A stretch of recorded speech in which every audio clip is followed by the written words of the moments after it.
स्वागत करता हूं आपका अपना Siddharth Sharma motion in a plane के माइंड मैप में। जी हाँ, हमने सारी इक्वेशंस ऑफ मोशन को हमने थोड़ा तोड़ मरोड़ के थोड़ा मॉडिफाई कर दी, उसकी प्लास्टिक सर्जरी कर दी। तो जब आदमी स्विमर नदी के बहाव के साथ तैरे तो हम बोलेंगे डाउन स्ट्रीम। सेम डायरेक्शन में है तो स्पीड बढ़ेगी, से अपोजिट डायरेक्शन में स्पीड घटेगी। इस रफ्तार से मैक्सिमम रफ्तार से आप टर्न लेंगे तो आप स्लिप नहीं होंगे, अन्यथा आप स्लिप हो जाएंगे। कई छपरी होते हैं। अब ये वाली रफ्तार तो रिस्पॉन्सिबल है रिवर क्रॉस करवाने में, और ये वाली रफ्तार रिस्पॉन्सिबल है आगे बहा के ले जाने में।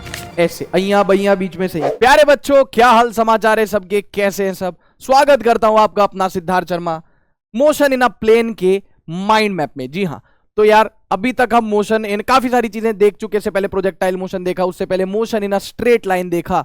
तो यार अब हम देखने जा रहे हैं मोशन इन अ प्लेन, जिसमें मैं आपको relative motion in 1D 2D river swimmer, Rain Man और सर्कुलर मोशन, इसका हम सुपड़ा साफ करने वाले हैं। ठीक है, तो देर किस बात की बेटा, दिल थाम के बैठ जाइए देवियों सज्जनों। हम शुरू करने जा रहे हैं रिलेटिव मोशन इन 1D से, है ना। अच्छा ठीक है यार, वो लास्ट माइंड मैप में शायद मैंने R max maximum range U square by G की जगह यू स्क्वायर बाय 2g लिख दिया था। मेरे दिमाग में 40 sin 45 डिग्री 1/√2 का स्क्वायर 1/2 था, तो उसको ठीक कर लेना। ठीक है सर, मैक्सिमम रेंज होती है 45 डिग्री पे यू स्क्वायर बाय जी। और आशा करता हूं कि प्रोजेक्टाइल मोशन के आपने शॉर्ट नोट्स बना लिए होंगे, या जो मेरे ही नोट्स है उसको आपने प्रिंट करवा लिया होगा, what ever suits you the best. ठीक है सर, तो शुरुआत करते हैं रिलेटिव मोशन इन 1D से। रिलेटिव मोशन का मतलब जब एक आदमी किसी दूसरे आदमी को देखे, या एक ऑब्जेक्ट किसी दूसरे ऑब्जेक्ट को देखे। अरे जरूरी नहीं आदमी आदमी को देखे, हो सकता है आदमी कार को देखे, हो सकता है एक कार दूसरे कार को देखे। आप समझना, मतलब जब एक ऑब्जेक्ट दूसरे ऑब्जेक्ट को देखे। VA/B का मतलब जान लो, पहचान लो। इसका मतलब है velocity of A with respect to B। जो बेटा राइट साइड में यहाँ पे लिखा रहता है ना, वो ऑब्जर्वर होता है, वो देख रहा होता है। समझ में आ पा रही बात? With respect to B। और अच्छे से लिखा है velocity of A as seen by B। As seen by B मतलब B देख रहा है, तो जो राइट साइड में है वो ऑब्जर्वर है। समझना, that is B is the velocity of A as seen by B, that is B is the observer. ये B है, ये ऑब्जर्वर है, ये देख रहा है। ठीक है, तो इसको हम कैसे डिफाइन करते हैं?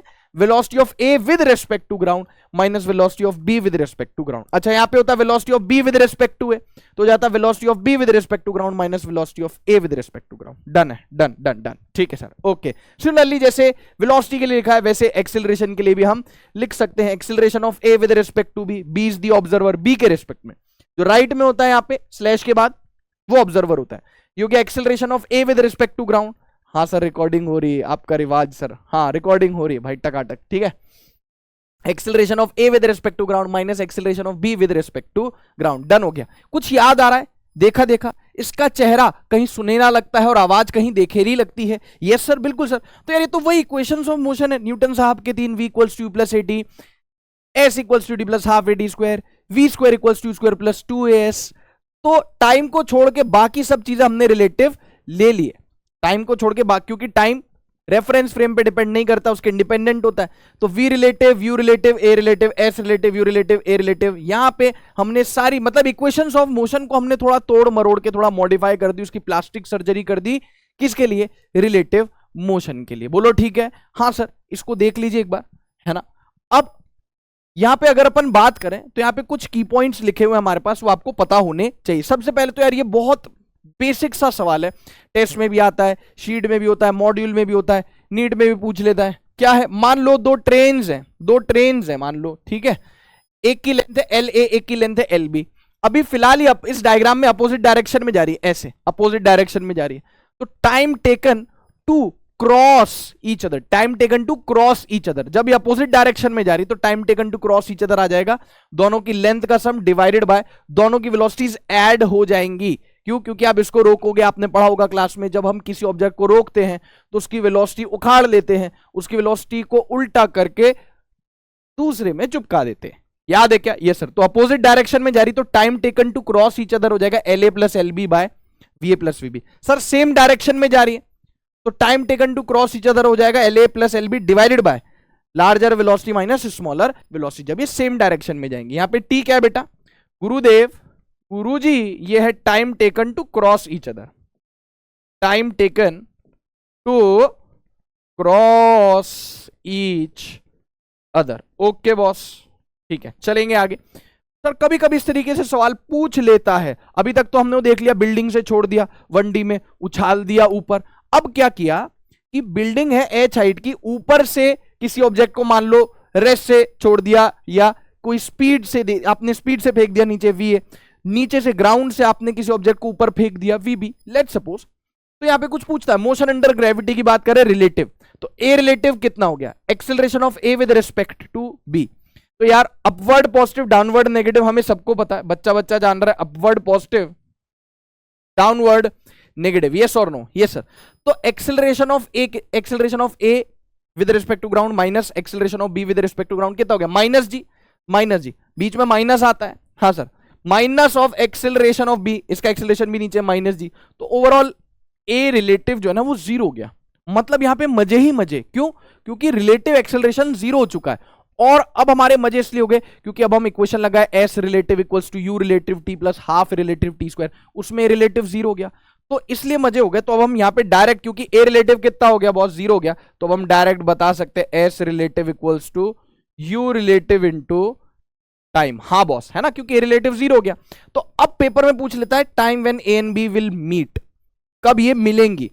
एक तो पूछता है कब मिलेंगे और दूसरा पूछता है कहां मिलेंगे। तो कब मिलेंगे के लिए रिलेटिव लगा देते हैं, तो टी हो गया h डिवाइड बाय दोनों की वेलोसिटीज अपोजिट डायरेक्शन, दोनों की वेलोसिटीज ऐड कर दो। सर इसको रेस्ट से छोड़ा होगा तो va कितनी ले लेंगे, जीरो ले लेंगे, सही है क्या, हाँ सर। अच्छा ये तो टाइम आ गया। अब मान लो पूछे कहां मिलेंगे, तो आप नॉर्मल मोशन अंडर ग्रेविटी जो हमने 1D में पढ़ा था उसके लिए फॉर्मूला लगा देना। अब रिलेटिव जैसे ही आपको टाइम मिल गया ना, वैसे ही आपका रिलेटिव का हिसाब किताब खत्म। अब ये कहां मिलेंगे, कहां मिलेंगे, तो मान लो इसके लिए इक्वेशन लगा दी s equals to u t plus half a T square, इसकी इनिशियल वेलोसिटी, और जिस टाइम पे मिलेंगे वो टाइम पुट कर दो, तो s equals to u t plus half a T square में a की वैल्यू माइनस जी, कब मिलेंगे टाइम की वैल्यू t पुट कर दो, इनिशियल वेलोसिटी पुट कर दो, तो ये पता चल जाएगा आपको कि ग्राउंड से कहां मिलेंगे। हाइट में से माइनस कर दोगे तो ये ऊपर वाला कहां मिलेगा, वो सब आपको मिल जाएगा। रिलेटिव का इस्तेमाल सिर्फ टाइम निकालने के लिए कि कब मिलेंगे। तो आशा करता हूं कि क्लियर हो गया होगा, है ना, हाँ सर। तो फिर आगे चलते हैं बॉस। अब देखो कभी कभी ना रिवर्स स्विमर का सवाल पूछता है 1D में, अपस्ट्रीम डाउनस्ट्रीम में बच्चों को बड़ा कंफ्यूजन रहता है कि सर अपस्ट्रीम क्या है डाउनस्ट्रीम क्या है। मेरी बात सुनो बहुत ध्यान से, रिवर्स स्विमर इन 1D डाउनस्ट्रीम, डाउनस्ट्रीम का मतलब ये कितना प्यारा सा बच्चा ये जो है स्विमर है, यस सर, ये नदी के बहाव के साथ तैर रहा है। तो जब आदमी स्विमर नदी के बहाव के साथ तैरे तो हम बोलेंगे डाउनस्ट्रीम। और मजा भी, नदी के बहाव के साथ तैरोगे, तैरना मत, खतरनाक है, इंजूरियस टू हेल्थ। मतलब अगर आप इमेजिन करो कि यार एक बहुत बढ़िया नदी है, इधर की तरफ बह रही है, हम भी उसी तरफ स्विमिंग कर रहे हैं, हम भी उसी तरफ स्विमिंग कर रहे हैं, तो क्या होगा, तो भाई हमारी स्पीड बढ़ जाएगी, है ना, हमें कोई हिंड्रेंस ही नहीं मिल रहा। जैसे हम साइकिल चला रहे हैं और हम इस दिशा में साइकिल चल रहे हैं और हवा भी इस दिशा में चल रही है, कितना मजा आता है ना, तेज तेज साइकिल चलती है। और जब उल्टा हो जाए, हवा इस दिशा में फ्लो कर रही है, हम साइकिल इधर चला रहे हैं, एकदम दिक्कत हो जाती है, बहुत जोर लगा के पेडल मारने पड़ते हैं। हाँ, तो डाउनस्ट्रीम का मतलब है नदी के बहाव के साथ, वी स्विमर भी इधर, वी रिवर भी इधर। और अपस्ट्रीम का मतलब है, अपस्ट्रीम का मतलब है कि भाई नदी के बहाव, नदी का बहाव इधर है, नदी के बहाव के विपरीत, opposite to the river flow, v swimmer इधर, वी रिवर इधर। तो अगर पेपर में पूछ ले time taken to travel x distance, अब यहाँ पे अपन एक्सेलरेशन वेक्सेलरेशन कुछ नहीं मान रहे, जीरो मान रहे हैं। इसी तरीके का सवाल पूछता है time taken to travel x distance, distance बराबर speed into time, time is distance upon speed, तो डिस्टेंस x बाय स्पीड दोनों की ऐड हो जाएंगी, वेलोसिटी ऑफ स्विमर, vs मतलब वेलोसिटी ऑफ स्विमर, vr मतलब velocity of river, Takatak.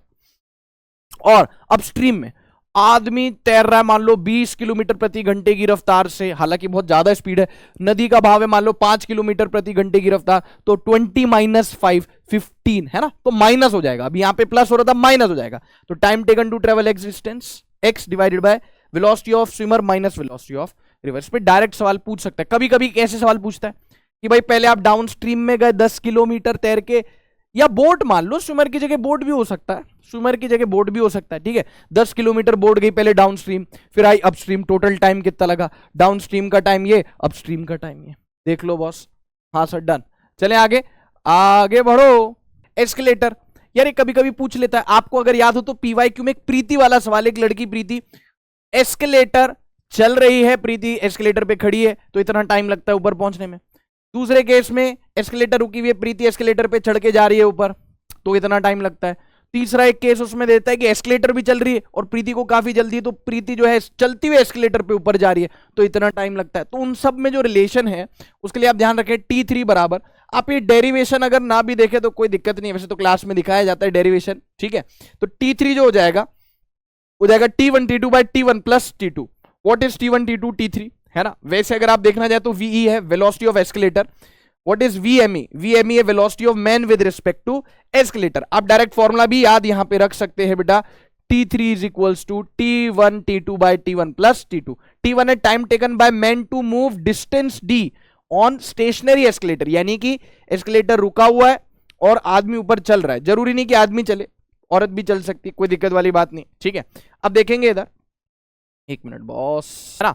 T2 हो गया time taken by stationary man to move distance D along with moving escalator. T2 क्या है, आदमी रुका हुआ है, एस्केलेटर चल रही। T3 क्या है, time taken by man to move distance D while moving along moving escalator, यानी T3 वो टाइम है, एस्केलेटर भी चल रहा है, आदमी भी ऊपर चल रहा है, तो कितना टाइम लगेगा। तो T3 हो गया T1 T2 bye T1 plus T2। एक मिनिमम डिस्टेंस वाला सवाल पूछ चुका है, तो पता होना चाहिए A की वेलोसिटी V इधर है, B की वेलोसिटी इधर है, U इन दोनों के बीच में फिलहाल डिस्टेंस है D, तो ये भी चल रहा है, ये भी चल रहा है, तो इनके बीच के मिनिमम डिस्टेंस क्या होगा। आपने देखा होगा क्लास में कि इसको रोक देते हैं, इसकी वेलोसिटी छीन के उल्टी करके इसमें चिपका देते हैं A में, तो U V, है ना।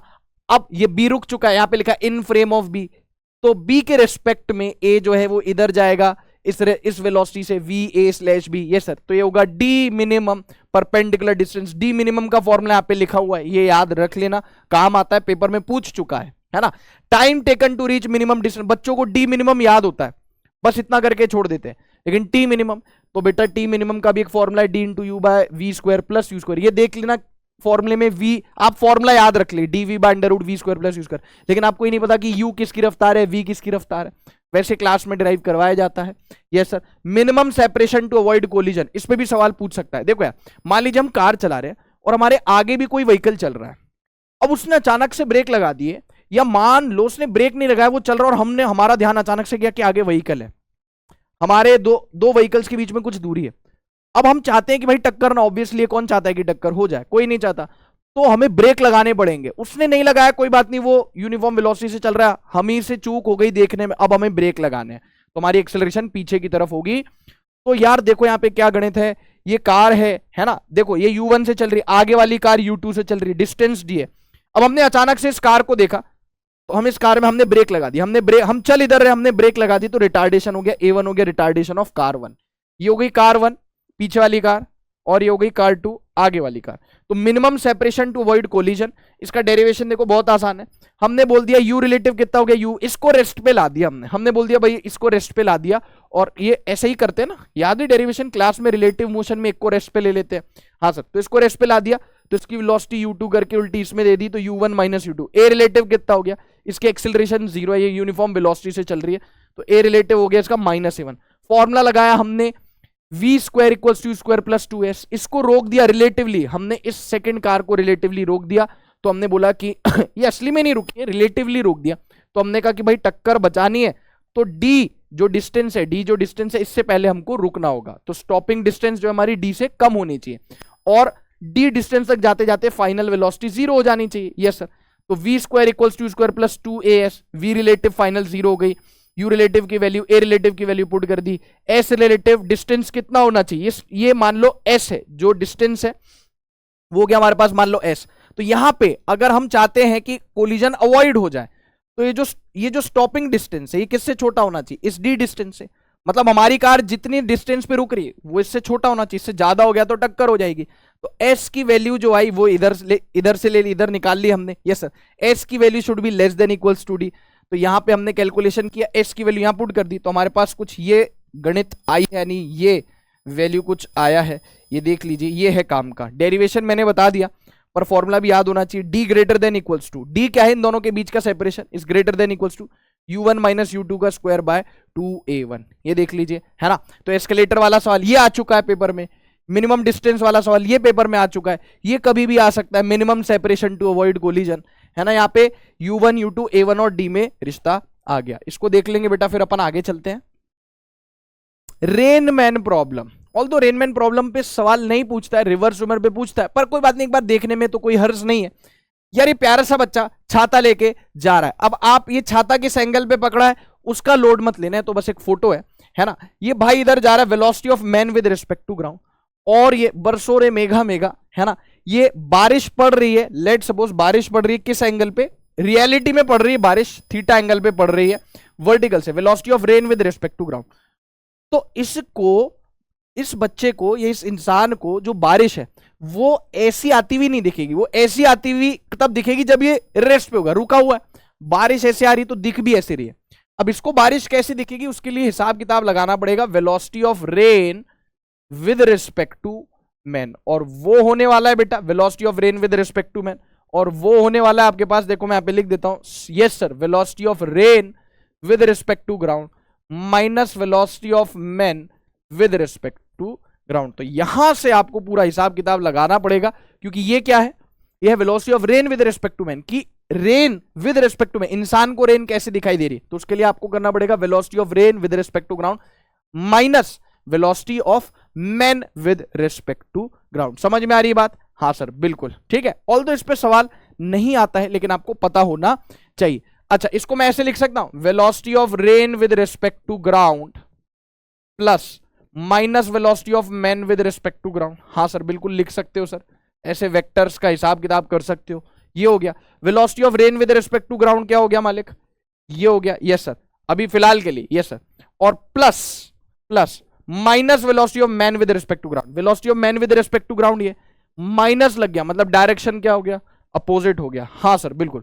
तो यार जो रिजल्टेंट होगा वो कैसा होगा, ये देखो, ये दो वेक्टर्स को जोड़ूंगा तो रिजल्टेंट कैसा आएगा, इन दोनों को जोड़ के तो रिजल्टेंट आएगा, तो बारिश कुछ इस बच्चे को ऐसी दिखाई देगी, ऐसी दिखाई देगी, यस और नो? हाँ सर बिल्कुल सर, देख लो आप खुद, देखो मेलोडी खाओ खुद जान जाओ, velocity of rain with respect to man कैसी दिखाई दे रही है, इन दोनों का वेक्टर सम कुछ ऐसा इसको दिखाई दे रहा है। अच्छा एक चीज और, जितनी इसकी रफ्तार बढ़ती जाएगी ना इस इंसान की, उतनी ही बारिश इसको सामने से आती हुई नजर आएगी।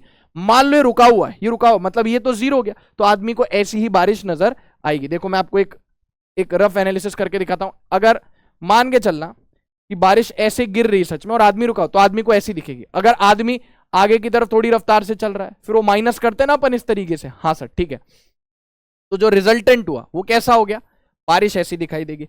अब मान लो आदमी की रफ्तार थोड़ी तेज हो गई, आदमी की रफ्तार आगे की तरफ थोड़ी तेज हो गई, उसको उल्टा किया, तो उसको बारिश कुछ इस प्रकार से दिखाई देगी। तो जैसे जैसे उसकी रफ्तार आगे की ओर बढ़ती जाएगी, वैसे वैसे बारिश और ज्यादा उसको सामने से आती हुई नजर आएगी। सर उसकी रफ्तार बहुत ज्यादा हो गई आगे की तरफ, फिर क्या होगा, एक मिनट इसको थोड़ा सा ठीक कर देते हैं, अब भी ठीक करके देता हूं।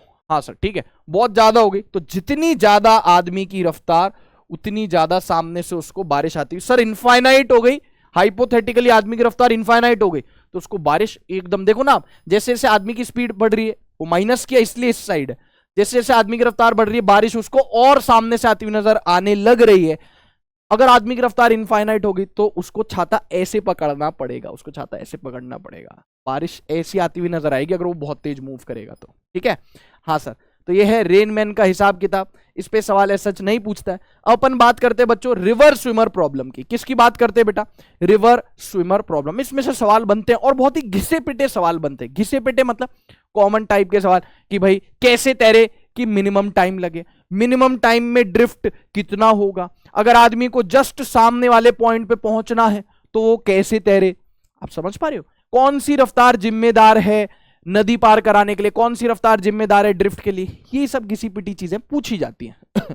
रिवर स्विमर प्रॉब्लम, यहां पे हमने एक रिवर बना ली, ये विजिबल है सबको, ये सर मान लीजिए जो रिवर का फ्लो है वो इस दिशा में, और यहां पे हमने लिख दिया velocity of river with respect to ground. आदमी मान के चलो ये जो डॉटेड लाइन ना, ये रिवर के दोनों सोर्स को ज्वाइन करता है परपेंडिकुलरली। यस सर, आदमी मान लो इस दिशा में तैर रहा है, हाथ पैर चला रहा है, वेलोसिटी ऑफ, अच्छा स्विमर की जगह बोट भी हो सकता है, मैन भी हो सकता है, कुछ भी हो सकता है, ये हो गया VSR यानी velocity of swimmer with respect to river.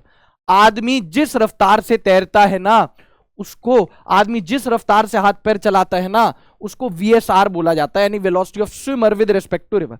River की जो चौड़ाई है दैट इज D, विड्थ हो गई D, VSR velocity of swimmer with respect to river. कभी कभी पेपर में इसको ना नीट का सन की बुड्ढा, ये बुड्ढा मेरे बीच में बहुत बोलता है, हाँ ये बुड्ढा कभी कभी बीच में बहुत बोलता है, और पेपर में velocity of swimmer in still water दे देता है, तो बच्चा कंफ्यूज हो जाता है। तो आपको याद रखना है जिस रफ्तार से हाथ पैर चल रहे स्विमिंग के लिए उस रफ्तार को हम बोलते हैं velocity of swimmer in still water या velocity of swimmer with respect to river. VRG हो गया velocity of river with respect to ground. अब सुनो, यहां पे ये velocity of river with respect to ground को तो हम चेंज कर नहीं सकते, यानी वो रफ्तार जिस रफ्तार से नदी बह रही है ना। हाँ सर, लेकिन हम इसको चेंज कर सकते हैं, इस एंगल को चेंज कर सकते हैं, इसके कंपोनेंट कर ले थोड़े से। जी गुरुजी कर लीजिए इसके कंपोनेंट। देखो एक कंपोनेंट इसका इधर हो गया और भाई एक कंपोनेंट इधर हो गया, ऐसे कर लें। हाँ सर ठीक है, तो दो कंपोनेंट इसके हो गए, ये बढ़िया से टकाटक विजिबल है। यस सर, ये हो गया V S R cos theta, है ना, और ये हो गया बेटा आपके पास V S R sine theta, है ना, थीटा से सटा हुआ कंपोनेंट कॉस, दूसरा साइन। अब आप मुझे बताओ, तो यहां पे हमारे पास एक दो तीन चीजें इसके तो कर लिए कंपोनेंट, ये रिस्पॉन्सिबल है नदी पार कराने के लिए। This velocity is responsible for नदी पार कराउइंग, यानी for crossing of river. Yes sir, और ये हॉरिजॉन्टल वाली जो वेलोसिटीज होती है, इनका नेट वेलोसिटी जो है उसको आगे बहा के ले जाने के लिए जिम्मेदार है। यस सर, है ना, तो ये किसके लिए रिस्पॉन्सिबल है बच्चों? Responsible for crossing of river, responsible for both crossing of river. जी गुरु जी। Time taken to cross the river, distance बराबर speed into time, time is distance D upon speed, VSR cos theta, जो कि नदी पार कराने के लिए जिम्मेदार है। Drift of swimmer. अब सुनो बेटा, ये कोई जमीन नहीं कि आदमी ने जहां की तरफ चलना शुरू कर दिया वहीं उसी दिशा में पहुंच जाएगा। बेटा ये बहाव है, ये आगे बहा के, वो तैर इधर रहा है, नदी इधर बह रही, वो आगे बहा के ले जाएगा। तो इस पॉइंट के रेस्पेक्ट में वो जितना आगे पहुंचेगा, जैसे मान लो ये सी पॉइंट है, जैसे उसने लेट से बेटा कहां से शुरू किया, ए से शुरू किया, और नदी बहा के उसको सी तक ले गई, तो हम इसको क्या बोलते हैं बच्चों? इसको हम ड्रिफ्ट बोलते हैं। क्या बोलते हैं बेटा इसको? सर इसको ड्रिफ्ट बोलते हैं। ड्रिफ्ट ऑफ स्विमर, ड्रिफ्ट के लिए डिस्टेंस बराबर horizontal drift, horizontal distance, horizontal speed into time, net velocity in X direction into time. Net velocity in X direction कौन है? VRG minus VSR sine theta into time. Time यहां से आ गया, ये put कर दिए, ड्रिफ्ट का फॉर्मूला हो गया। हाँ बॉस ठीक है, तो आशा करता हूं यहां तक एकदम क्लियर होगा। चलते बेटा आगे, बढ़िया से रिवीजन हो रहा है। यस गुरुजी। Minimum time taken to cross the river, तो टाइम आपको मिनिमाइज करना है। ये जो टाइम है ना बेटा, आपको मिनिमाइज करना है। एक सेकंड रुकिएगा, हाँ मिनिमाइज करना है। इसका मतलब कॉस थीटा की वैल्यू मैक्सिमम होनी चाहिए, ये मिनिमम होना चाहिए, तो ये मैक्सिमम कॉस थीटा की वैल्यू मैक्सिमम +1। कॉस थीटा +1 कब आता है? जब थीटा 0 होता है। तो अगर आप चाहते हो कि टाइम मिनिमाइज हो जाए तो theta must be 0, that is swimmer must swim perpendicular to river flow. यानी थीटा 0 होने का मतलब आप समझो, थीटा, एक मिनट बॉस, थीटा 0 होने का मतलब आप समझो इससे, देखो ये हो गया रिवर फ्लो। हाँ सर, ये हो गया रिवर फ्लो, ये हो गया वो वेलोसिटी जिस वेलोसिटी से आदमी हाथ पैर मार रहा है। यस सर, थीटा अगर 0 हो गया, इसका मतलब आदमी को हाथ पैर मारने पड़ेंगे परपेंडिकुलर। बच्चों क्या लगता है कि हाथ पैर मारना है नहीं तैरना, हाथ पैर मारना है नहीं कि तैरना। बच्चों को क्या लगता है कि हाथ पैर इधर मार रहा है तो पहुंचेगा भी इधर, नहीं बॉस, हाथ पैर इधर मार रहा है, स्विम इधर कर रहा है, नदी इधर बह रही है, वो बहा के आगे ले जाएगी। आप समझ पा रहे हो? लेकिन अगर आप चाहते हो, अगर स्विमर चाहता है कि ये मिनिमम टाइम में नदी को पार कर ले दोस्त, तो क्या होगा? मिनिमम टाइम में नदी को पार कर ले तो दोस्त क्या होगा? टी मिनिमम हो जाएगा डी बाय वीएसआर, थीटा को 0 होना पड़ेगा, that is swimmer must swim perpendicular to river flow. अब सर वो ठीक है,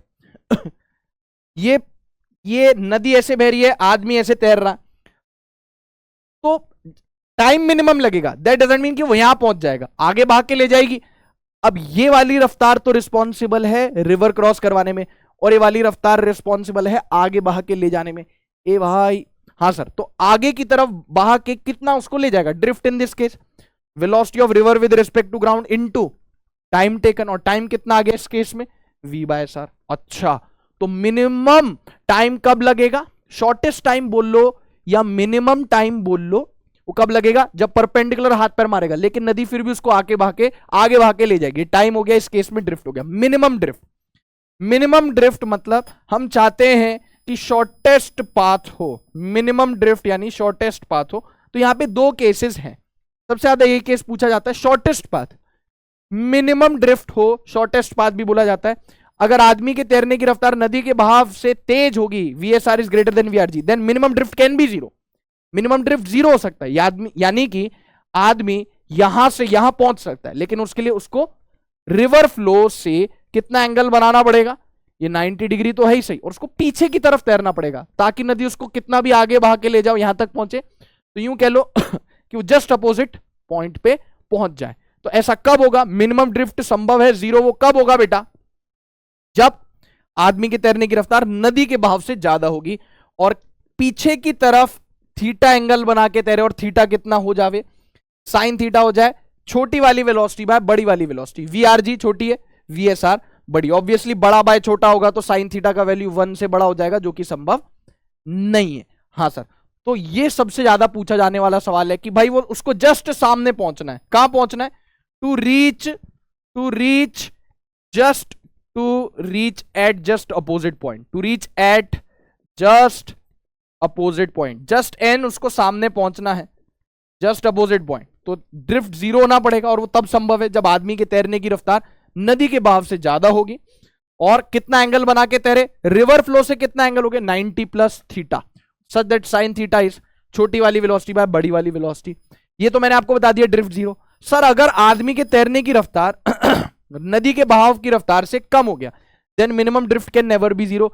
मिनिमम ड्रिफ्ट सिर्फ उसी सूरत हाल में शून्य हो सकता है जब, मिनिमम ड्रिफ्ट का मतलब जीरो ड्रिफ्ट नहीं होता। पहली बात, मिनिमम ड्रिफ्ट जीरो हो सकता है जब आदमी के तैरने की रफ्तार नदी के बहाव से ज्यादा हो, और अगर आदमी के तैरने की रफ्तार नदी के बहाव से कम होगी तो मिनिमम ड्रिफ्ट जीरो नहीं होगा। That will be minimum but it will not be zero, then minimum drift can never be zero. और यहां पे साइन थीटा जो होगा छोटी वाली वेलोसिटी बाय बड़ी वाली वेलोसिटी। और कैसे तैरे कि मिनिमम ड्रिफ्ट मिले? मिनिमम ड्रिफ्ट जीरो नहीं होगा, नॉन जीरो होगा, लेकिन कैसे तैरे, कितने एंगल से तैरे कि मिनिमम ड्रिफ्ट मिले? तो छोटी वाली वेलोसिटी बाय बड़ी वाली velocity, small velocity bye big velocity, large velocity, है ना? हाँ सर ठीक है, समझ में आया क्या? हाँ सर, ये देख लीजिए सबसे ज्यादा सवाल इस पे पूछा जाता है। डन हो गया। यहां पे ड्रिफ्ट जीरो होगा, यहां पे ड्रिफ्ट जीरो नहीं होगा। चलिए बात करते हैं बच्चों सर्कुलर मोशन की। हाँ सर, सर्कुलर मोशन की बात करते हैं फटाफट से। मोशन में सबसे पहले तो आपको पता है कि 3 इक्वेशंस ऑफ मोशन होती है। Circular motion is an example of 2D motion, यानी मोशन इन अ प्लेन। तो जाहिर सी बात है, मैंने आपको प्रोजेक्टाइल में भी बताया था कि एक्स का मोशन वाई के मोशन में इंटरफेयर नहीं करता, और वाई का मोशन एक्स के मोशन में इंटरफेयर नहीं करता। और इन इक्वेशंस का बंटवारा हो जाता है एकदम प्यार से, आराम से, एक्स और वाई एक्सिस में। एक्स एक्सिस के लिए इक्वेशंस लगा दी, ये सर वाई एक्सिस के लिए इक्वेशंस लगा दी। ये हम 2D की बात करें क्योंकि चैप्टर का नाम है मोशन इन अ प्लेन। तो भाई सर्कुलर मोशन भी क्या है? 2D का ही एक एग्जांपल है। तो 2D में सबसे पहले आप देखो, तो 2D मतलब सर्कुलर मोशन तो अभी अपन इंट्रोड्यूस करेंगे, लेकिन 2D मोशन में हमको पता होना चाहिए कि एक्स में हम अलग इक्वेशंस लगा सकते हैं, वाई में हम अलग इक्वेशंस लगा सकते हैं, as seen in projectile motion. हाँ सर ठीक है। अब बात करें सर्कुलर मोशन की, तो सर्कुलर मोशन में एकदम से वक्त बदल गया, जज्बात बदल गए और फिजिकल क्वांटिटीज भी बदल गई। कैसे? समझो, जो अभी तक लीनियर डिस्प्लेसमेंट होता था वो गया एंगुलर डिस्प्लेसमेंट। जो अभी तक linear velocity, initial linear velocity, वो गया initial angular velocity. Final linear velocity, final angular velocity. जो अभी तक एक्सेलरेशन होता था ए लीनियर एक्सेलरेशन, वो गया एंगुलर एक्सेलरेशन। अब मैं आपको एक बात बता दूं पते की बेटा, क्या? ये जो थीटा, ओमेगा इनिशियल, ओमेगा, ये सब भी वेक्टर है, ये भी वेक्टर, लेकिन किस प्रकार के वेक्टर है, किस प्रजाति के वेक्टर है? थीटा, ओमेगा, अल्फा, ये सब एक्सियल वेक्टर्स है। कौन? ये नहीं, ये एक्सियल वेक्टर्स हमने वेक्टर में देखा है। यस सर, एक्स मैंने बोला भी था, एक्सियल वेक्टर लौट के आएगा रोटेशन में। टॉर्क, एंगुलर मोमेंटम, ये सब क्या है? एक्सियल वेक्टर्स है। सर्कुलर मोशन में थीटा, ओमेगा, अल्फा, ये सब एक्सियल वेक्टर्स है जो एक्ट करते हैं along the axis of rotation. अभी मैं आपको डायरेक्शन दिखा दूंगा, डायरेक्शन बता दूंगा कैसे लेना है, बट पता होना चाहिए एक्सियल वेक्टर। पेपर में पूछ चुका है नीट में, शायद ओमेगा के लिए पूछा था या टॉर्क के लिए पूछा था, किसी के लिए तो भी पूछा था कि कहां एक्ट करता है। पता होना चाहिए theta, omega, alpha, torque, angular momentum, सब axial vector acts along axis of rotation. तो अब जैसे हम इन इक्वेशंस का धड़ल्ले से इस्तेमाल कर पाते थे जब एक्सेलरेशन कांस्टेंट था, तो अब हमने क्या किया, इन इक्वेशंस को थोड़ा सा चेंज कर दिया, प्लास्टिक सर्जरी कर दी। v equals to plus at हो गया, omega final equals to omega initial plus alpha T, s equals to T plus half at square हो गया, theta equals to omega initial T plus half alpha T square, omega square final, omega square initial plus two alpha theta, V square equals to square plus 2s। क्या शर्त थी? घर की खेती नहीं थी जो कभी भी हम इसको लगा देंगे। क्या शर्त थी? Acceleration constant. यहां पे क्या शर्त है? अल्फा कांस्टेंट होना चाहिए। अगर हमें इक्वेशंस ऑफ मोशन लगाना 1D में आता है तो यहां पे भी हम आराम से लगा सकते हैं सर्कुलर मोशन में, कोई दिक्कत वाली बात नहीं है। अब सर आप पूछोगे कि sir what if alpha is not constant? तो यार जाहिर सी बात है कि हमारा कोई हक नहीं बनता कि हम इक्वेशंस को टच करें, हमारा कोई हक नहीं बनता कि हम इक्वेशंस को यूज करें if alpha is not constant. 1D में मैंने आपको बताया था अगर एक्सेलरेशन कांस्टेंट नहीं होता तो हमें इंटीग्रेशन और डिफरेंशिएशन का सहारा लेना पड़ता है। जैसे मैं लिखूं v बराबर dx बाई dt, याद है कि आपको? हाँ सर, इधर जाता इंटीग्रेट होता है। वैसे ही हम बोलेंगे omega equals to D theta by D T, और फिर क्या होगा, डी टी इधर जाएगा, ओमेगा डी टी बराबर डी थीटा, और दोनों तरफ साफ छोड़ देंगे, इंटीग्रेशन का सहारा लेना पड़ेगा।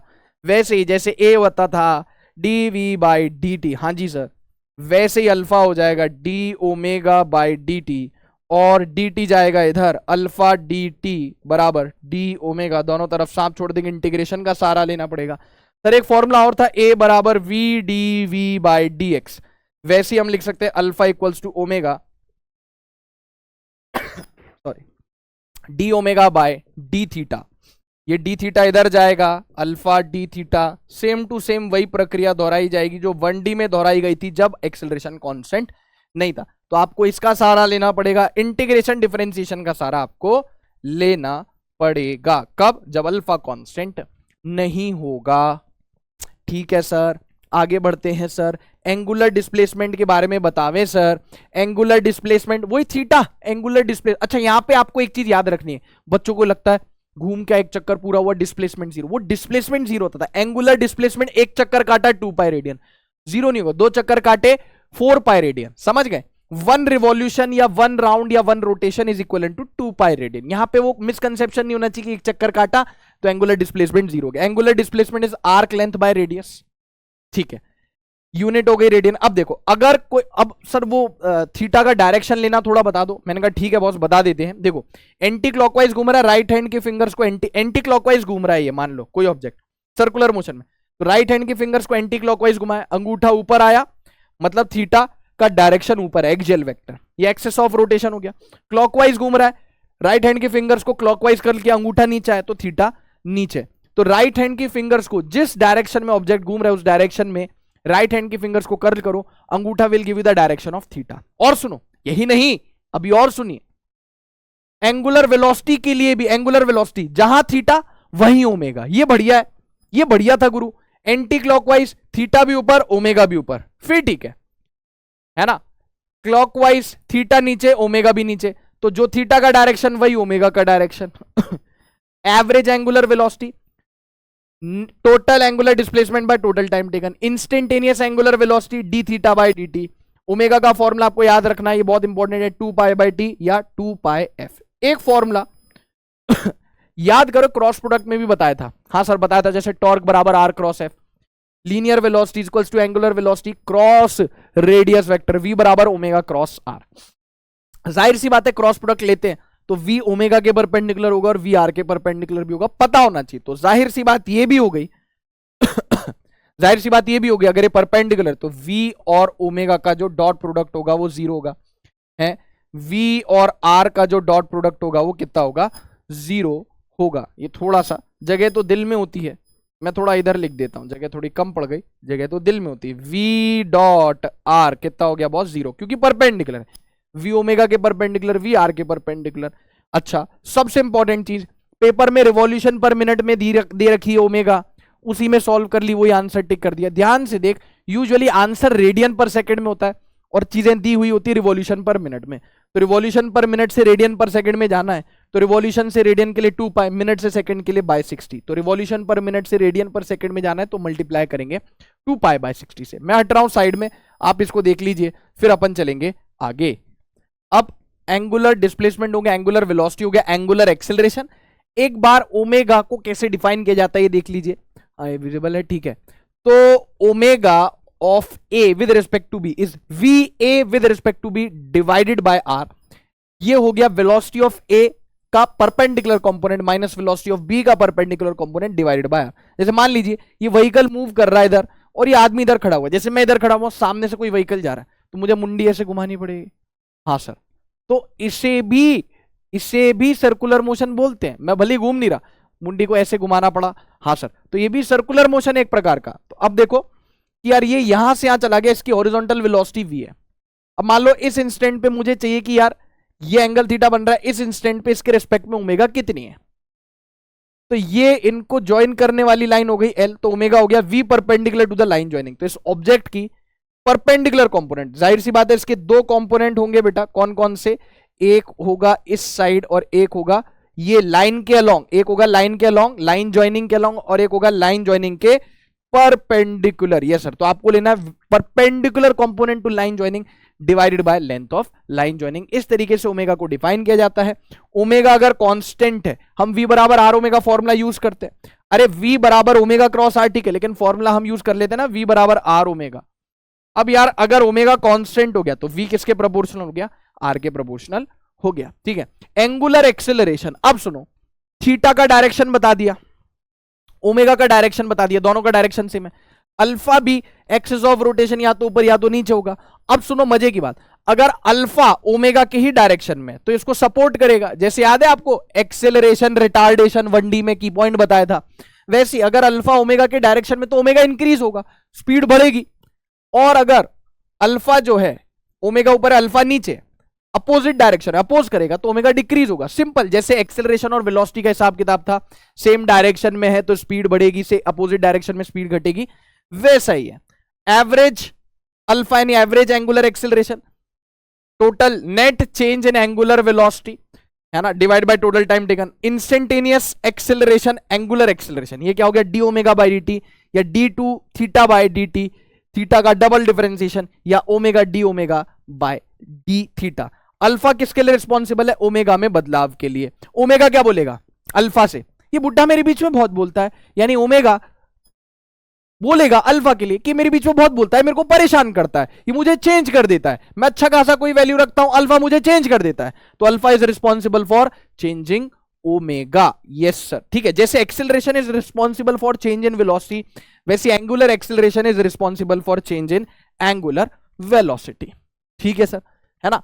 अब दो प्रकार की एक्सेलरेशन है सर्कुलर मोशन में, सुनो मेरी बात बहुत ध्यान से, ये बहुत इंपॉर्टेंट है, बच्चों को इनके बीच का फर्क ही पता नहीं होता, ये नहीं पता होता कौन किसके लिए जिम्मेदार, कौन किस चीज के लिए जिम्मेदार। तो नेट एक्सेलरेशन जो होता है centripetal acceleration plus tangential acceleration, यहां पे वेक्टर सम की बात हो रही है, या change in velocity, change in velocity net acceleration. दो हिस्सों में तोड़ा, centripetal acceleration, tangential acceleration. Centripetal acceleration कभी भी जीरो नहीं हो सकता, वो हमेशा मतलब आप कसम खा लो, इस चीज की गांठ बांध लो कि अगर कोई बॉडी सर्कुलर मोशन में घूम रही है, मतलब 100% वहां पे सेंट्रीपिटल एक्सेलरेशन मौजूद है, ठीक है। लेकिन टेंजेंशियल एक्सेलरेशन में और may not be zero, tangential acceleration नहीं भी होगा तो काम चल जाएगा, सेंट्रीपिटल एक्सेलरेशन के बिना सर्कुलर मोशन संभव नहीं है।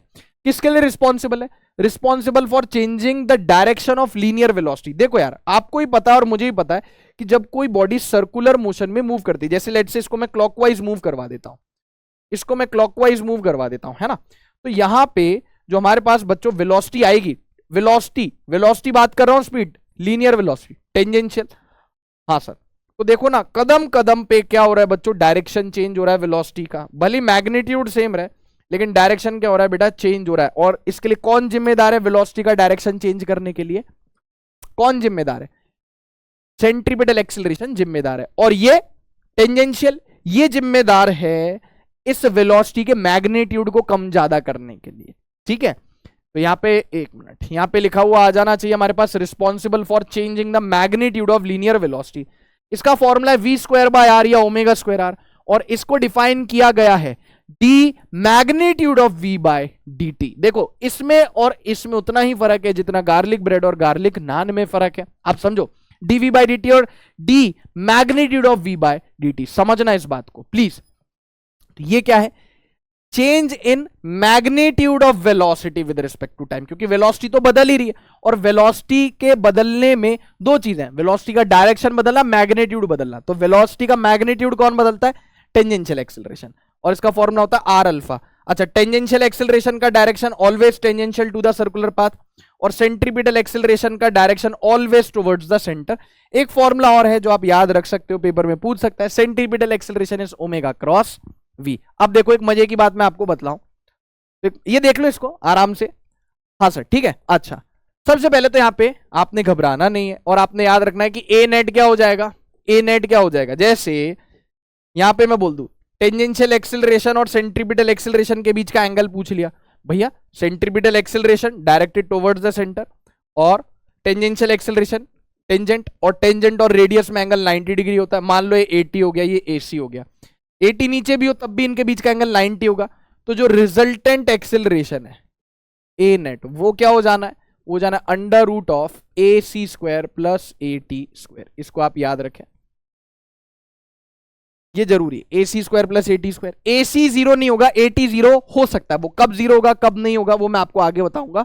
और दूसरी बात और सुन लो मान लो यहां पे मैंने एक केस ले लिया कि यार कोई ऑब्जेक्ट है जो एंटी क्लॉकवाइज मूव कर रहा है। कैसे मूव कर रहा है? एंटी क्लॉक, राइट हैंड की फिंगर्स को कर्ल किया, थीटा भी बाहर ओमेगा भी बाहर। कैसे घूम रहा है? एंटी क्लॉकवाइज, थीटा भी बाहर ओमेगा भी बाहर। अब मान लो ये स्पीड अप कर रहा है, स्पीड अप कर रहा है ना, स्पीड अप कर रहा है, तो यार थीटा भी बाहर ओमेगा भी बाहर और अल्फा भी बाहर, स्पीड अप कर रहा है। इसकी वेलोसिटी हो गई इस डायरेक्शन में, टेंजेंशियल वेलोसिटी इस पॉइंट पे। मान लो इस पॉइंट पे मैं बात करूं, सेंट्रीपिटल एक्सेलरेशन होगी टुवर्ड्स द सेंटर। भावनाओं को समझेंगे, एक मिनट। हाँ यहां मान लो सेंटर, क्या फर्क पड़ता है? ठीक है, ये हो गया एसी, ये हो गया एसी, ये हो गया एटी, सॉरी ये हो गया वेलोसिटी, ये हो गया वेलोसिटी। अब मान लो स्पीड अप कर रहा है, तो टेंजेंट स्पीड अप कर रहा है मतलब लीनियर वेलोसिटी का मैग्नीट्यूड भी बढ़ रहा होगा। तो बेटा टेंजेंशियल एक्सेलरेशन का डायरेक्शन भी यही होगा। क्यों? देखो दोनों एक दूसरे को सपोर्ट कर रहे, तो लीनियर वेलोसिटी का मैग्नीट्यूड भी बढ़ेगा, ओमेगा भी बढ़ेगा। तो एसी और एटी, तो ए नेट इधर आ गया। अच्छा हमें सिखा रिया है, देखो इधर स्पीड अप हो रहा है एंटी क्लॉकवाइज, थीटा भी बाहर ओमेगा भी बाहर अल्फा भी बाहर। एसी लीनियर वेलोसिटी टेंजेंशियल हो गया, एटी भी इसी डायरेक्शन में होगा, इसको सपोर्ट करेगा। स्पीड अप हो रहा है ना, ओमेगा भी बढ़ रहा है, ओमेगा बढ़ रहा है तो लीनियर वेलोसिटी का मैग्नीट्यूड बढ़ रहा है। हाँ सर, तो ए नेट इधर आ गया। और सर इसी डायग्राम को अगर मैं कॉपी कर लूं, थोड़ा इसको साइज रिड्यूस कर देते हैं, इसको अगर गुरुजी हम कॉपी कर ले और हम बात करें स्पीड डाउन की, इफ वी टॉक अबाउट मालिक स्पीड डाउन वाला केस, कौन सा केस? स्पीड डाउन वाला केस। तो होगा क्या? ऐसे मान लो एंटी क्लॉकवाइज में घूम रहा है, ओमेगा भी इधर थीटा भी इधर, लेकिन स्पीड डाउन हो रहा है, तो ओमेगा बाहर तो अल्फा अंदर, अल्फा अंदर। वेलोसिटी, लीनियर वेलोसिटी का जो डायरेक्शन है वो तो इधर ही होगा, लेकिन जो टेंजेंशियल एक्सेलरेशन होगा वो इसके अपोजिट डायरेक्शन में होगा, क्योंकि ये क्या कर रहा है? इसका स्पीड डाउन कर रहा है। समझना आप इस बात को, v ऊपर एटी नीचे, तो यार AC इधर एटी इधर, तो यहां पे हम बोल सकते हैं बेटा जी, एक मिनट, यहां पे हम बोल सकते हैं बेटा जी कि ए नेट होगा इधर कहीं, अगर क्या हो रही है? स्पीड घट रही। तो ये डायग्राम आपके जहन में होने चाहिए, आपको सब कुछ विजुलाइज होना, रटना नहीं है, ये डायग्राम सब विजुलाइज होने चाहिए। देख लीजिए इसको, स्पीड अप और स्पीड डाउन, ठीक है। कुछ भी इसमें पूछ सकता है, इसमें पूछ सकता है ए नेट और वी के बीच में, ए नेट और वीटी के बीच में, ए नेट और एसी के बीच में एंगल, एसी और वी के बीच में एंगल, एसी, ए नेट और एसी, ए नेट और एटी, ए नेट और वी, कुछ भी इनके बीच का एंगल पूछ सकता है। आगे चलते हैं, अब बात की जाएगी बच्चों किसकी? यूनिफॉर्म सर्कुलर मोशन की बात की जाएगी, यूसीएम यानी यूनिफॉर्म सर्कुलर मोशन। नाम से समझ में आ रहा है यूनिफॉर्म सर्कुलर मोशन। और ये कहां घटित होता है? एग्जीक्यूटेड इन हॉरिजॉन्टल प्लेन, क्योंकि वर्टिकल प्लेन में करेंगे तो ग्रेविटी आ जाएगी और फिर वो वेलोसिटी का मैग्नीट्यूड चेंज होगा। आगे वर्क पर एनर्जी में वर्टिकल सर्कुलर मोशन आएगा।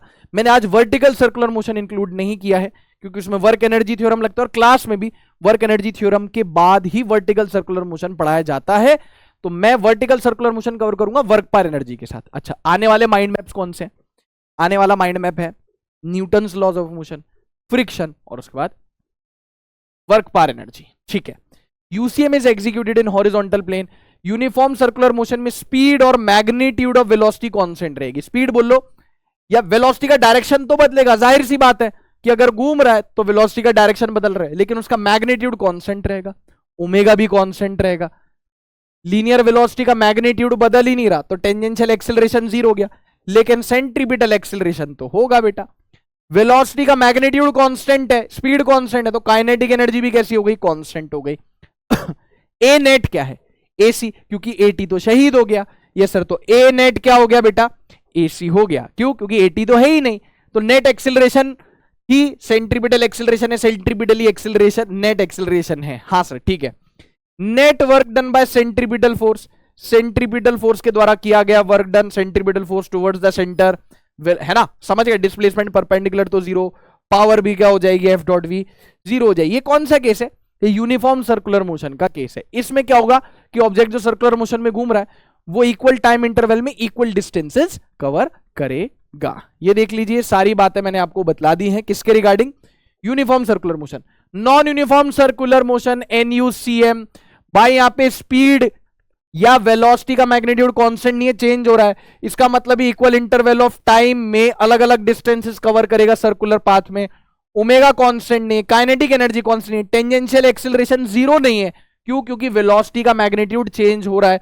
सेंट्रीपिटल एक्सेलरेशन तो है ही सही, तो नेट एक्सेलरेशन होगी यहां पे AC और AT का वेक्टर सम। हाँ सर ठीक है, बढ़िया। ये देख लीजिए, ये हो गया नॉन यूनिफॉर्म सर्कुलर मोशन। अब मुन्ना यहां पे ना कुछ केसेस है, मेरे मुन्ना बात सुनना बेटा, यहां पे कुछ केसेस है, अभी कुछ केसेस फ्रिक्शन वाले भी हैं, वो केसेस मैंने यहां पे इंक्लूड कर लिए हैं। मैंने बस वर्टिकल सर्कुलर मोशन यहां पे इंक्लूड नहीं किया है। कहां पे?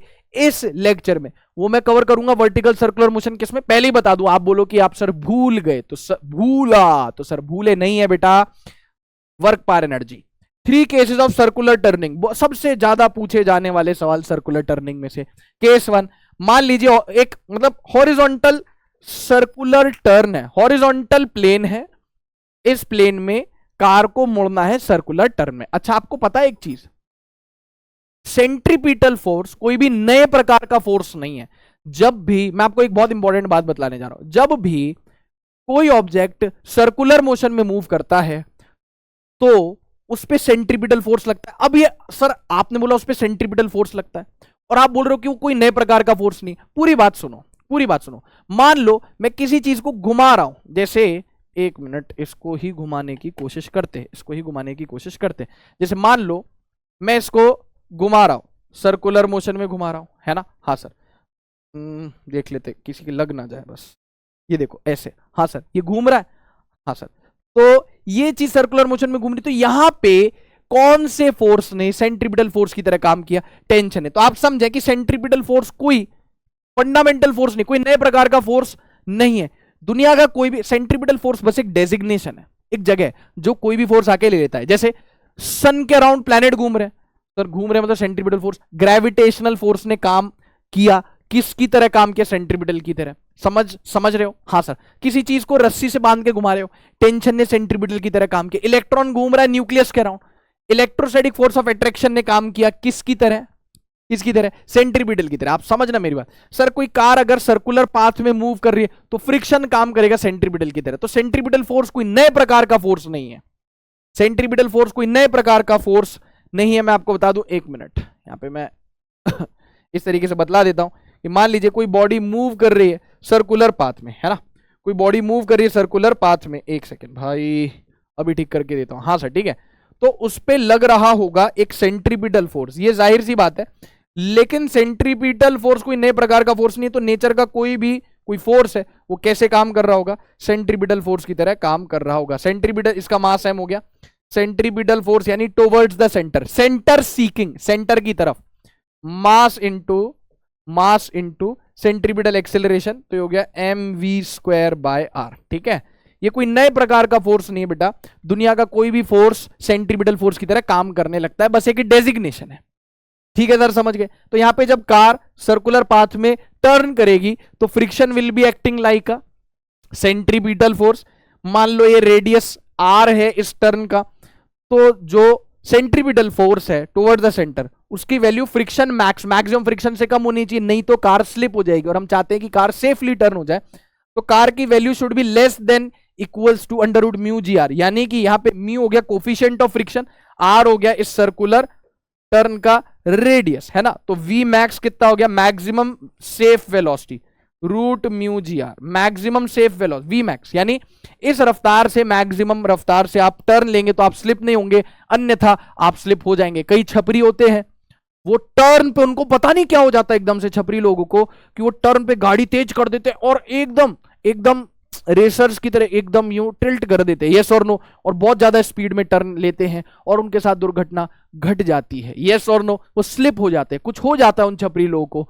तो भाई लिखा होता है कि आगे टर्न है, थोड़ा आराम से। आप मुझे कॉमन सेंस वाली बात बताओ, टर्न कहीं आया तो आप अपनी गाड़ी की रफ्तार कम करोगे लॉजिकली या तेज करोगे? सर कम करेंगे, क्योंकि टर्न पे स्लिप होने के चांसेस सबसे ज्यादा होते हैं। तो मैक्सिमम वेलोसिटी जिससे आप टर्न कर सकते हो वो है √μgr। ठीक है, बैंकिंग ऑफ रोड, एक हाइपोथेटिकल कंडीशन की, मान लीजिए फ्रिक्शन नहीं। अब फ्रिक्शन नहीं है तो यहां पे नॉर्मल का एक कंपोनेंट, ये नॉर्मल इधर लगेगा, नॉर्मल का एक कंपोनेंट सेंट्रीपिटल की तरह काम करेगा, ये हो गया नॉर्मल, ये हो गया नॉर्मल का एक कंपोनेंट सेंट्रीपिटल की तरह काम करेगा। बैंकिंग ऑफ रोड, हाईवेज वगैरह एक्सप्रेसवेज में कई कबार टर्न आता है, तो to ensure safe passage of the cars, कि भाई वहां पे कोई कार स्लिप ना हो, तो थोड़ा सा सड़क की एक साइड को दूसरे साइड के मुकाबले थोड़ा टिल्ट कर दिया जाता है, उठा दिया जाता है बाय एन एंगल थीटा, तो उसको बोलते हैं बैंकिंग ऑफ रोड। ये हो गया बैंकिंग एंगल। सेफ वेलोसिटी होगी under root R G tan theta. R क्या है? आर है बेटा कार जो मुड़ रही है, जो टर्न ले रही है उसका radius R G tan theta, और टेन थीटा यहाँ पे हो गया V square by R G. V safe हो गई यहाँ पे under root R G tan theta. R क्या है समझ रहे हैं? हाँ सर, जो टर्न है उसका रेडियस। केस 3 फ्रिक्शन भी है। हम फ्रिक्शन होने के बावजूद भी थोड़ा सा और सेफ होना चाह रहे तो हमने रोड की बैंकिंग भी कर दी। तो यहाँ पे दो केस है, हो सकता है पूछ ले, याद रखेंगे। If speed of the vehicle is small, अगर व्हीकल की स्पीड बहुत स्मॉल है तो उसके चांसेस हैं बेटा इंक्लाइन प्लेन नहीं है, कार ऐसे जा रही है। आप देखो यहाँ पे कार कैसे जा रही है, ऐसे जा रही है। गुरुजी कितनी खूबसूरत कार बनाई है, कमाल हो गुरुजी, मतलब एकदम पिकासो हो, ठीक है। तो यहाँ पे हमने बोला कि बैंकिंग ऑफ रोड है, अगेन है ना, बैंकिंग ऑफ रोड है, कार ऐसे जा रही, तो अगर उसकी स्पीड बहुत स्मॉल है तो उसकी टेंडेंसी है नीचे स्लिप होने की, तो फ्रिक्शन लगेगा आउटवर्ड, है ना। इसका डेरिवेशन नहीं देखना है, बस फॉर्मूला याद रखना है, मिनिमम सेफ स्पीड। फ्रिक्शन भी है, बैंकिंग भी हो रखी है। यहाँ पे सिर्फ फ्रिक्शन की बदौलत कार मुड़ रही है, यहाँ पे सिर्फ नॉर्मल की बदौलत मुड़ रही है। यहाँ पे फ्रिक्शन और नॉर्मल दोनों इन्वॉल्व है। वी मिनिमम हो गया अंडर रूट वही है ना, रेडियस कितना हो गया बेटा टर्न का, आर हो गया, तो under root R G tan theta minus mu by 1 plus mu tan theta. और स्पीड अगर ज्यादा है, बहुत ज्यादा है, मैक्सिमम स्पीड कितनी होनी चाहिए, अगर स्पीड मैक्सिमम स्पीड से भी ज्यादा हो गई तो कार के चांसेस हैं बाहर की तरफ स्लिप होने के, तो फ्रिक्शन होगा इनवर्ड। तो वी मैक्स हो गया under root R G tan theta plus mu divided by 1 minus mu tan theta. यहाँ पे सारे फॉर्मूले मैंने इंक्लूड किए, सारे केसेस इंक्लूड किए। वी मिनिमम वी मैक्सिमम पता होना चाहिए। मिनिमम रफ्तार है बिना स्लिप हुए टर्न करने की, बैंकिंग ऑफ रोड जिसमें फ्रिक्शन भी। ये मैक्सिमम रफ्तार है जिससे कार टर्न हो सकती है, मैक्सिमम रफ्तार है, ठीक है, ठीक है sir. By friction banking of road, friction and banking of road, friction and banking of road, ठीक है। यहाँ पे बैंकिंग ऑफ रोड लिख देते हैं, चलते आगे। अब देखो भाई यहाँ पे सिंपल पेंडुलम की बात करें, सिंपल पेंडुलम में टाइम पीरियड सबको पता है, T equals to 2 under root L by G हो गया एल। हाँ सर सुना, जब भी कोई बॉडी सर्कुलर मोशन में मूव करती है तो net force towards the centre हो जाना चाहिए centripetal force. Net force towards the centre centripetal force होना चाहिए, यस सर। तो यहाँ पे लग गया टेंशन, ये लग रहा है mg, ये इधर हमने देख लिया, ये थीटा हो गया तो ये भी थीटा हो गया, है ना। वैसे ये चीज एसएचएम में आएगी, वहां पे टाइम पीरियड का डेरिवेशन भी आएगा, mg cos थीटा, ये हो गया mg sin थीटा, ये हो गया सेंटर। क्योंकि यार देखो ये पेंडुलम तो इस सेंटर के अबाउट क्या कर रहा है, रोटेट कर रहा है, तो net force towards the centre t minus mg cos theta कितना हो गया boss, centripetal force mv square bye r, ये हो गई रेडियस, तो t कितना हो गया बेटा, टेंशन है टाइम पीरियड नहीं, mg cos theta plus mv square by l। Net force towards the centre कितना हो गया, t minus mg cos theta. और टाइम पीरियड कितना हो गया, टाइम पीरियड कितना हो गया 2 pi under root L by g, यहां लिख देता हूं, ठीक है। वैसे यहां पे कोनिकल पेंडुलम है बच्चों, एक सेकेंड यहां पे मैं हेडिंग ठीक कर देता हूं, सिंपल पेंडुलम है। और ये हो गया बेटा मालिक कोनिकल पेंडुलम, ये याद रखना, ये पेपर में पूछ सकता है। Net force towards the centre is mv square bye यानी सेंट्रीपिटल फोर्स। जब भी कोई ऑब्जेक्ट सर्कुलर मोशन में मूव करेगा तो आप ये मत बोलना कि सेंटर की तरफ लगने वाला फोर्स सेंट्रीपिटल, आप ये बोलना net force towards the centre x like centripetal. मैं यहाँ पे लिख भी देता हूं, क्या बेटा, net force towards the centre, always remember net force towards the centre, towards the centre x like, net force towards the centre x like centripetal force. Okay मालिक, इसको आप प्लीज याद रखना, net force towards the centre x like centripetal force, ठीक है। हाँ sir, अगला simple pendulum, conical pendulum में याद रखें ये टेंशन हो गई, ये थीटा तो ये थीटा, वर्टिकल से थीटा बन रहा है। सिंपल पेंडुलम ऐसे ऐसे, अइया बइया बीच में से है, कोनिकल पेंडुलम ऐसे, कोनिकल पेंडुलम ऐसे, ठीक है। ये टेंशन हो गई, थीटा टेंशन का कंपोनेंट टुवर्ड्स द सेंटर, ये एल हो गया, मान लो ये रेडियस हो गई आर, ये एल हो गया, mg नीचे की तरफ ऐसे ऐसे घूम रहा है, ऐसे ऐसे पेंडुलम घूम रहा है, यस सर। तो इसकी टेंजेंशियल वेलोसिटी होगी under root R G tan theta, R हो गई रेडियस, टाइम पीरियड हो गया 2 under root L cos theta by G, L हो गया रस्सी की लंबाई कोनिकल पेंडुलम की, थीटा है वर्टिकल से एंगल। यार ये पता, वेलोसिटी तो वैसे इंपॉर्टेंट है लेकिन टाइम पीरियड सबसे ज्यादा इंपॉर्टेंट है। इधर होता है 2 π√L/g, इधर होता है 2 π√L cos θ/g। डन हो गया सर, आगे बढ़ो। अब देखो बेंडिंग ऑफ साइक्लिस्ट। यार आपने देखा होगा, चाहे आप स्कूटी, टू व्हीलर की मैं बात कर रहा हूं, कार की, 3 व्हीलर 4 व्हीलर की बात नहीं हो रही है।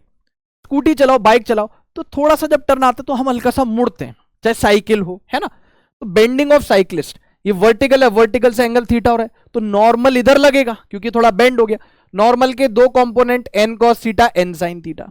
अब जो n sin थीटा है, नॉर्मल का जो कंपोनेंट है, वो कैसे काम कर रहा है? सेंट्रीपिटल फोर्स की तरह। यस सर, तो ये वो वैसे ही है, बैंकिंग ऑफ रोड की तरह। तो n cos थीटा हो गया, नीचे डाउनवर्ड mg जो लगेगा, नीचे लगेगा ना mg।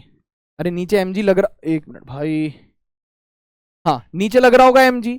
यस सर, तो n cos थीटा mg के बराबर हो गया, n sin theta centripetal force की तरह काम कर रहा है, दोनों को डिवाइड कर दिया, tan थीटा आ गया v²/g। तो अगर आपको v स्पीड से मुड़ना है तो आपको वर्टिकल से थीटा एंगल बनाना होगा। It is same as banking of road, ये पता होना चाहिए अपने को, ठीक है। उसके बाद आगे चलते हैं। ये case apparent weight of car, अगर ये स्ट्रेट लाइन में है, फिर इस तरीके के सर्कुलर पाथ में है, तो क्या होगा? तो सुने, अगर ये मान लो, मैं मान के चल रहा हूं कि यार इसकी स्पीड कांस्टेंट है, इसकी स्पीड कितनी है? इसकी स्पीड कांस्टेंट है, लेट सपोज v। तो यहां पे अलग अलग केसेस में नॉर्मल कितना होगा? इसको बोल दिया a, तो हो गया नॉर्मल a। इस पॉइंट को बोल दिया b, तो हो गया नॉर्मल b। इस पॉइंट को बोल दिया c, तो हो गया नॉर्मल c। mg हमेशा नीचे, नॉर्मल हमेशा धक्का। यस सर, स्पीड हो गई v। तो यहां पे तो सर्कुलर पाथ नहीं, तो आपने बोल दिया na बराबर mg, na बराबर mg। यस और नो? यस बेटा, na बराबर mg। ये सर्कुलर पाथ है, सेंटर की तरफ है, तो net force towards the centre nb minus mg किसकी तरह काम करेगा? देखो बहुत ध्यान से, nb minus mg, nb minus mg, net force towards the centre nb minus mg बराबर mv²/रेडियस मान लो आप। तो बेटा nb कितना आ गया? ये कंपेयर करवाता है कहां n ज्यादा है कहां कम है। nb हो गया mg प्लस mv²/r। हाँ सर, ठीक है। यहां पे net force towards the centre कितना हो गया? Sir net force towards the centre, ये सेंटर है, mg माइनस nc बराबर mv²/r। Yes sir, mg minus mv²/r आपके पास आ गया nc। तो nc मैंने यहां पे लिख दिया, इधर लिख देता हूं nc mg माइनस mv²/r। तो सबसे ज्यादा नॉर्मल कहां है बेटा? सबसे ज्यादा नॉर्मल यहां पे है, उसके बाद यहां है, फिर इधर है। तो nb पूछ लेता है, greater than na, greater than nc। Yes sir, nb सबसे ज्यादा mg प्लस mv²/r, उसके बाद na, उसके बाद nc, है ना। तो net force towards the centre is mv²/r, net force towards the centre is mv²/r। ठीक है, ये सब क्लास में बताया जाता है। उसके बाद एक रोटेटिंग बॉल का सवाल पूछ सकता है कि मान लीजिए बॉल है, ये रोटेट कर रहा है, ये रोटेट कर रहा है, यहां पे आपने एक कोई भी ऑब्जेक्ट रख दिया तो उस पर लगेगा नॉर्मल इधर, ये वर्टिकल से हो गया थीटा, ये बॉल का रेडियस हो गया r, इसका mg नीचे लग रहा है। तो अगर आप चाहते हो कि ये बना रहे यहीं कहीं, ये स्लिप ना हो, तो ओमेगा होना चाहिए √g/r cos थीटा। ठीक है, ये थीटा एंगल हो गया वर्टिकल से, और इस ऑब्जेक्ट का बॉल घूम रहा है तो भाई ये भी गोल गोल घूमेगा बॉल के साथ साथ, ऑब्वियसली, है ना, ये भी घूमेगा। यस सर, तो इसका टाइम पीरियड हो जाएगा 2 cos थीटा बाई जी। एक होता है डेथ वेल, कि मान लीजिए ऐसा रोटेटिंग बॉल जैसे ही, कि मान लीजिए यहां पे कोई आदमी खड़ा कर दिया आपने, या कोई ऑब्जेक्ट है और उसके नीचे से पैरों तले जमीन खिसका दी।